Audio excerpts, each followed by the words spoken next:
It was worth a shot, and with that, I'll take your questions. Charlie? Recently, Breitbart News challenged the accuracy of the CNN story, and afterwards it was retracted, deleted, and the editors responsible were fired, as well as the network apologized for the story. One of the targets of the story, accepted the apology. The president went on Twitter this morning and repeated that CNN was fake news. Why isn't their response good enough for the president? I don't know that it's that the response isn't good enough for the president. I think it's the constant barrage of fake news directed at this president probably that has garnered a lot of his frustration. You point to that report. There are multiple other instances where that outlet that you referenced has been repeatedly wrong and had to point that out or be corrected. There's a video circulating now, whether it's accurate or not. I don't know, but I would encourage everybody in this room and frankly everybody across the country to take a look at it. I think if it is accurate, I think it's a disgrace to all of media, to all of journalism. I think that we have gone to a place where if the media can't be trusted to report the news, then that's a dangerous place for America. And I think if that is the place that certain outlets are going, particularly for the purpose of spiking ratings, and if that's coming directly from the top, I think that's even more scary and certainly more disgraceful.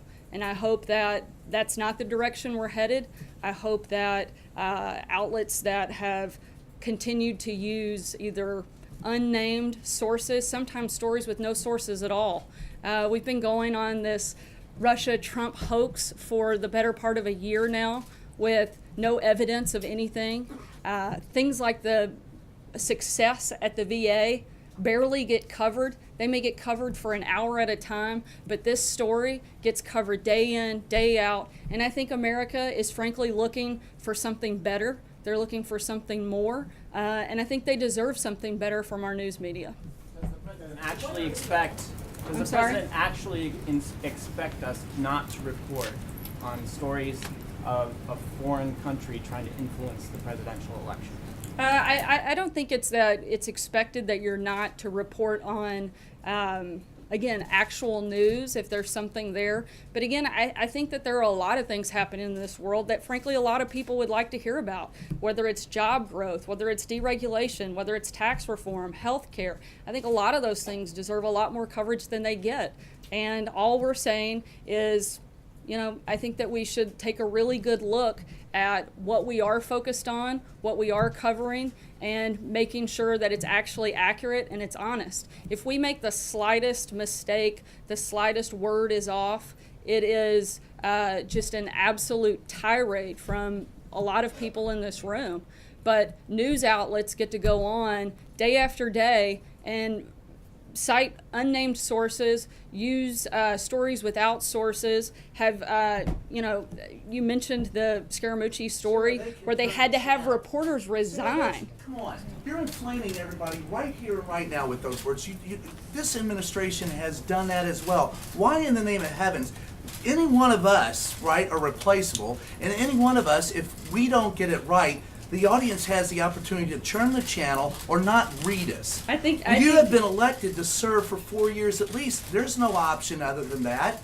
We're here to ask you questions. Right. You're here to provide the answers. And what you just did is inflammatory to people all over the country who look at it and say, see, once again, the president is right and everybody else out here is fake media. And everybody in this room is only trying to do their job. Well, I disagree completely. First of all, I think if anything has been inflamed, it's the dishonesty that often takes place by the news media. And I think it is outrageous for you to accuse me of inflaming a story when I was simply trying to respond to his question. Kevin. Thank you, Sarah. I just rapid fire. Explain, because you went on the record this morning, what the process was that led to that statement last night.